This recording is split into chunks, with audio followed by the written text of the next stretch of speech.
তাহলে এখন আমরা শিখব হলো ডাটা ট্রান্সপোজ করা 155 নম্বর পৃষ্ঠা। যদি কোনো কলামের ডাটা রোতে বা রোয়ের ডাটা কলামে কপি করার প্রয়োজন হয়, সেক্ষেত্রে আমরা ফেস্ট স্পেশাল অপশন থেকে এই কমান্ডটা দিতে পারি।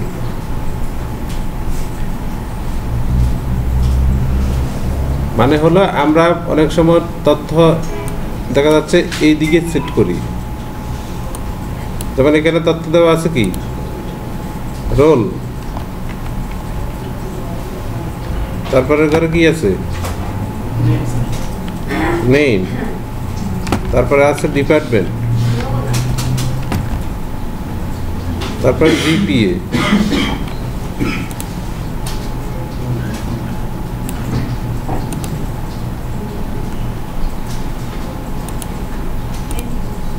এই তথ্যগুলো এখানে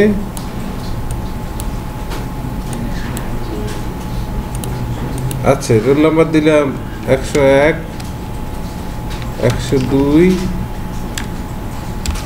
103, 104, 105, 106। নাম কি কি আছে? রহিম, তারপর কি করিম, জেসমিন, শারমিন, আসেনি কেউ?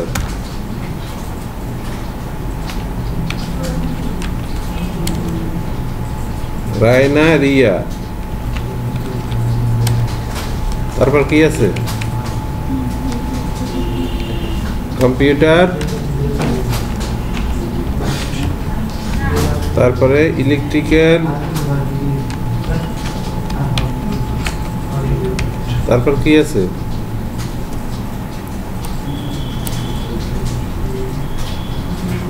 সিভিল,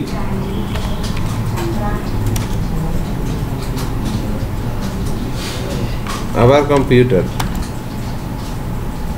আবার ইলেকট্রিক্যাল, আবার সিভিল। জিপিএ কত দিচ্ছে? 3.1, 3.1,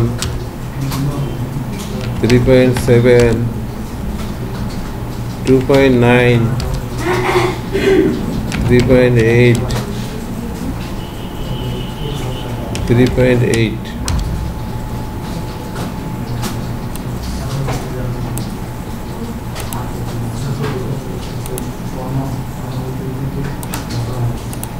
এই যে ডাটাগুলো আছে, এই ডাটাগুলো এখন আমরা যেইভাবে সাজাইছি, অর্থাৎ এটার কলামের নামটা উপরে,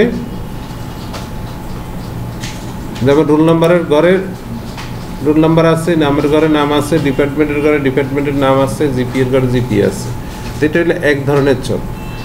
তো ট্রান্সপোজ মানে হলো কি, আমরা এই যে উপরের লাইনগুলো আছে এগুলো এই পাশে চলে আসবে, এই পাশে হয়ে, আর এটার অধীনে যে তথ্যগুলো আছে এগুলো সামনে চলে যাবে, এই বিষয়। তাহলে আমাদেরকে কি করতে হবে? আগে আমরা সিলেক্ট করব, সিলেক্ট করার পরে কপি করব। এবার শীট 2-তে চলে যাই। এটা তো শীট 1-এ আছে, শীট 2-তে যাই। এখন আমরা এখান থেকে ফেস্ট স্পেশাল যেটা, এটাতে যাব। এই যে ফেস্টটা আমরা এতদিন এখানে ফেস্ট করছি, এখন আমরা ফেস্টের এখানে একটা অ্যারো আছে, এই অ্যারোতে ক্লিক দেব। ক্লিক দিলে তখন আমরা ফেস্ট স্পেশাল পাবো। কি পাবো? অথবা সরাসরি ট্রান্সপোজ লেখা আছে, কিন্তু কি লেখা আছে এটার সাথে মিলেনি। এই যে এখানে ডাটা ট্রান্সপোজ করা লেখা আছে, এখানে ক্লিক দিলাম, দেওয়াতে কি হইল? তথ্যসমূহ কি এখন পাশাপাশি আসছে? কলামটা, আমাদের কলামের টাইটেলটা এই পাশে চলে আসছে, আর তথ্যসমূহ পাশে আসছে। লক্ষ্য করছেন? হ্যাঁ,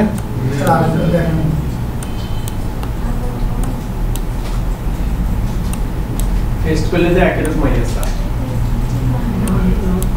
এই বুঝলাম না এই যে ফেস্টে যাই এখানে ট্রান্সপোজ লেখা আছে না এখানে যাবেন এই যে সামু ফেস্টে ক্লিক করলে তো সবগুলো আসে না অ্যাজ এ পিক্সেল শুধু শো করে আর গুলো সব হিডেন থাকে আর কিন্তু ক্লিক করা যায় না এই যে ফেস্ট স্পেশালে গেলেও তো ট্রান্সপোজ পাইবেন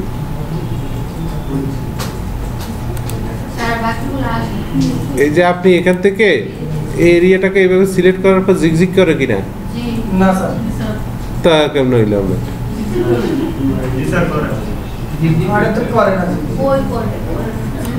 আপনি এই যে আমি এটা উঠাই দিই এখন তো জিগজিগ করে না মানে আমার এটা কপি হয় নাই এখন আমি আবার সিলেক্ট করলাম অল বর্ডার করতে পারবে তারপর কপিতে ক্লিক দিব তখন জিগজিগ করবে এই এখন কি কপি করতে জিগজিগ করেনি এবার আমরা শীট 3 তে চলে যাই শীট 3 তে যাই ফেস্টের অ্যারোতে ক্লিক দিব ফেস্টের অ্যারোতে গেলে এই যে ট্রান্সপোজ লেখাটি পাবো এই এবার এখানে ক্লিক দিব এটা এখন শীট 3 তে যাই এই হইছে ট্রান্সপোজ তাহলে স্যার ট্রান্সপোজে ক্লিক করলে হবে মাইক্রোসফট অফিস এক্সেল একটা আসে মেসেজ আসে The information cannot be trusted because the copy R&D as area are not the same size and shape. Try one of the following. আপনি এখানে আইসা শীট 3 তে আসি আপনি তো এখানে সিলেক্ট করছেন আবার মনে হয় কেন শীট 3 তে আসি ক্লিক দিবেন ক্লিক দিয়ে না ওখানে দেবেন এখানে সিলেক্ট করার দরকার নেই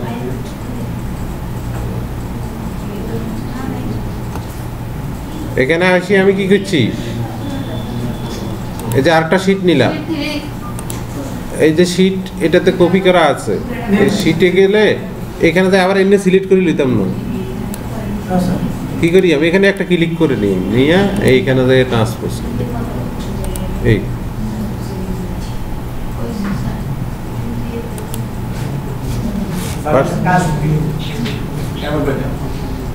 এটার কাজ দেখলেন না এটা কলাম ছিল কি অবস্থা এইদিকে কলাম ছিল এখন এই পাশে চলে আসছে দেখেন নাই কেন এরকম হয়েছে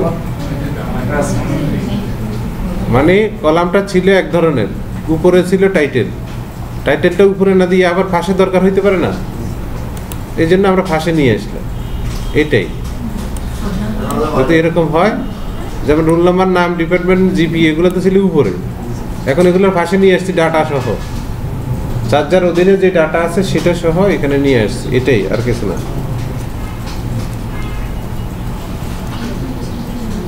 তারপরে কি লেখা আছে মাসের নাম দিনের নাম তারিখ ইত্যাদি দিয়ে ডাটা ফিল করা অর্থাৎ মাসের নাম তো এগুলো আমরা যদি চাই যেমন মাসের নাম জানুয়ারি নাকি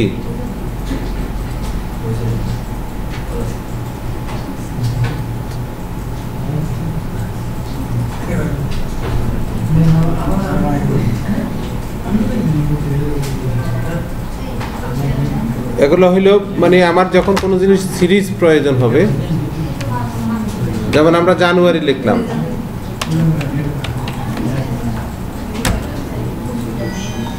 কি লিখলাম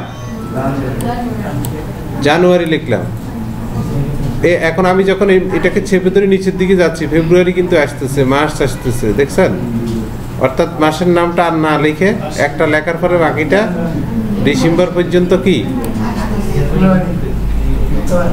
লিখলাম জানুয়ারি এখন টান দিচ্ছি আর কি হয়ে গেছে আসছে না সব আসছে সবার আবার মনে করেন সানডে লিখলাম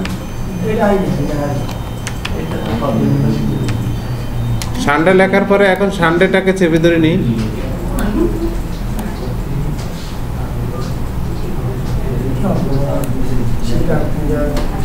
এটা ম্যাজিক না ম্যাজিকের মতো তো লিখলাম সানডে পরেতে টানলে মন্ডে, মানে সে বুঝছে যে আমি এখানে তারিখের বা মাসের এই বিষয়গুলোকে ধারাবাহিকভাবে যাচ্ছি।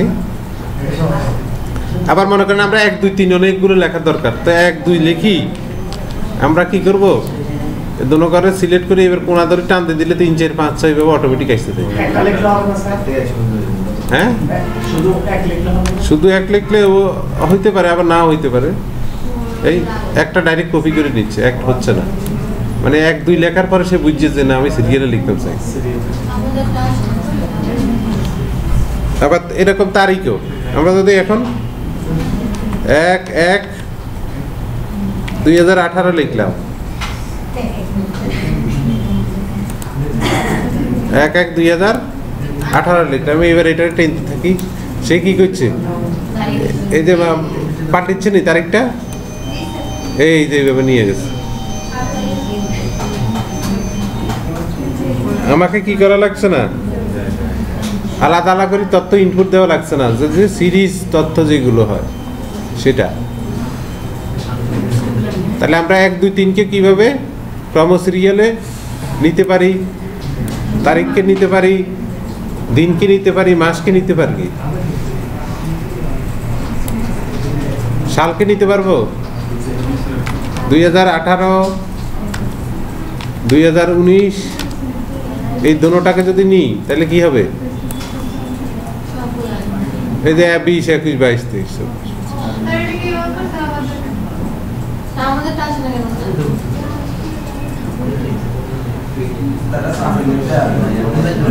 এই যে এই ঘরের ভিতরে যায় এই দুইটা ঘর, এই দুইটা ঘরকে সিলেক্ট করবেন করে এই যে কোনাতে একটা ঘর আছে দেখুন, ভাঙ্গা ঘর, এই কোনাতে গেলে এই যে এরো পাল্টি, যে এই যে চিহ্ন পাল্টে দেখেন, এই অবস্থা চেপে ধরে টানবেন।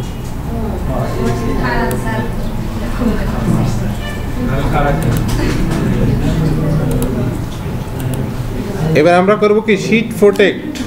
শীট প্রোটেক্ট মানে কি,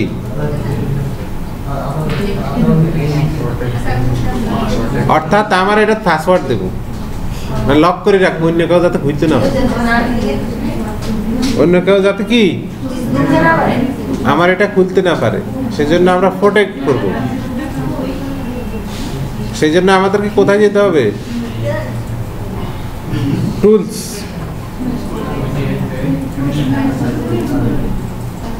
এখানে টুলস আছে,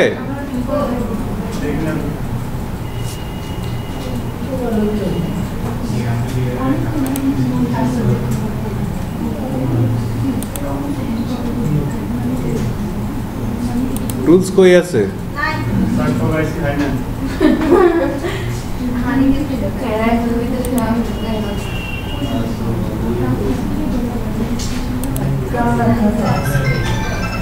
এই যে রিভিউর ভিতরে আছে, রিভিউর ভিতরে এই যে প্রোটেক্ট শীট,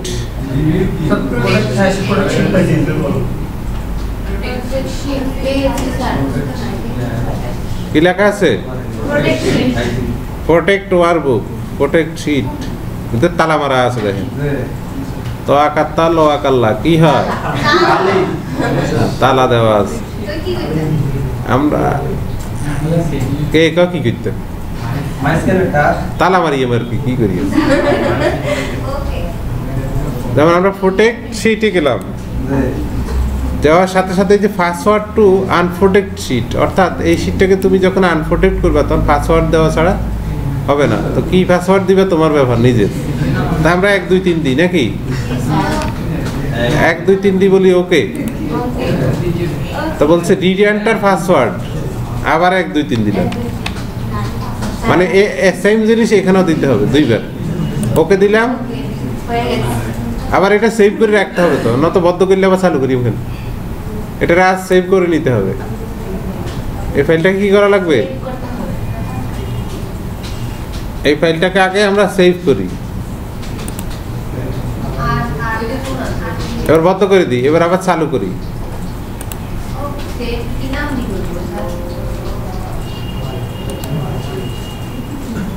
এবার আমরা এই ফাইলটা চালু করি,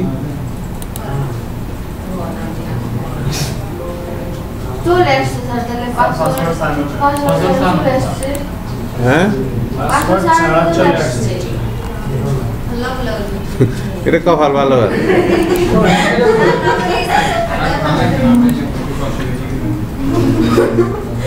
এটা কখন আইব জানেন নি দেখেন কেমন আই প্রোটেক্ট মানে কি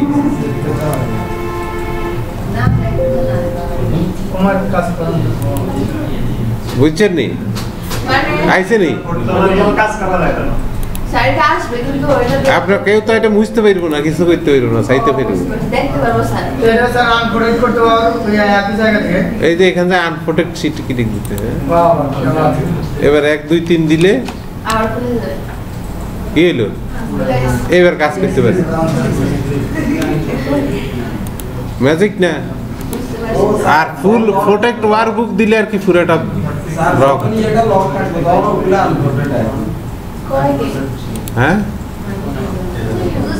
এই স্যার আমাদের কম্পিউটার থেকে আমি প্রোটেক্ট করে বড় কম্পিউটারে দিলাম তারা কেউ সেন্স করতে পারে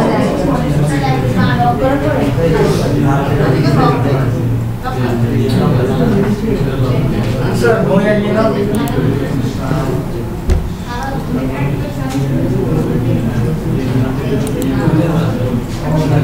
আচ্ছা এবার আমরা পুরো ওয়ার্কবুকটাকে প্রোটেক্ট করি এখানে 1 2 3 দিলাম 1 2 3 সবগুলো দিলাম ওখান থেকে একটা শীট করছি এবার সেভ করে দিই এটা বন্ধ করে দিলাম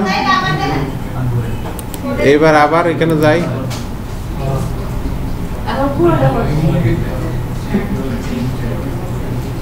সেভ করতে হবে হ্যাঁ সেভ না করলে আর কিছু হবে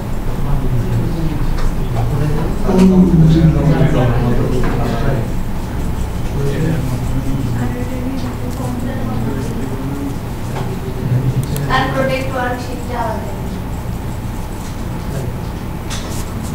এই যে প্রোটেক্ট হয়েছে এবার আবার আনপ্রোটেক্ট করতে গেলে 1 2 3 স্যার এটা আবার দেখেন স্যার সবটা আবার দেখেন এটা বুঝি নাই বুঝেন নাই না এটা হচ্ছে পুরো এই ফাইলের ভিতরে যা আছে হ্যাঁ এই যে শীট এখানে আমি কয়টা 4টা শীট আগে আমরা যখন প্রোটেক্ট শীট করলাম একটা শীট প্রোটেক্ট হবে এখন যদি সবগুলো শীট প্রোটেক্ট চাই হ্যাঁ সেই ক্ষেত্রে আমরা প্রোটেক্ট ওয়ার্কবুকে যাব প্রোটেক্ট ওয়ার্ক না বুঝেন না জি স্যার তারপর এই যে এখন আমি বন্ধ করে দিছি আবার চালু করি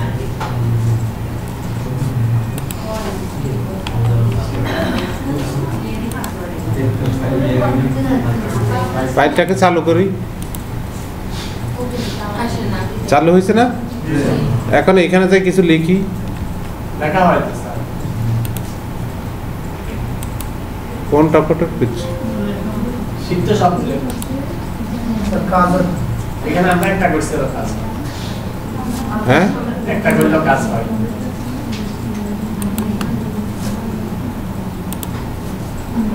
না প্রোটেক্ট হয় নাই ওইখানে কি ছিল হয়তো স্যার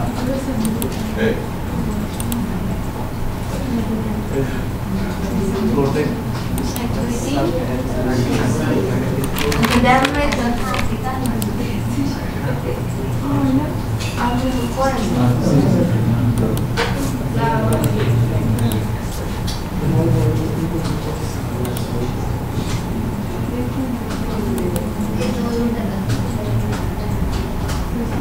তো কি প্রোটেক্ট হইলো বেটা আবার তো দেখা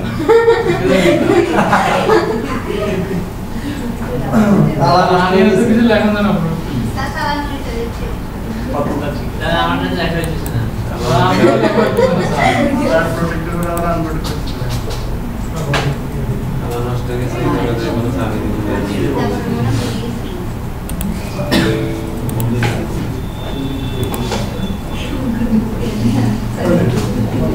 তার পিছনের এসিটা বন্ধ করে বড় হয়ে গেছে মারা তো যায় নাই মারা যাওয়ার পরে তাকে এসিটাতে কম্পিউটারে সমস্যা কি হয়েছে আর কিছু কথা বলেন না কি হয়েছে স্যার বলবো না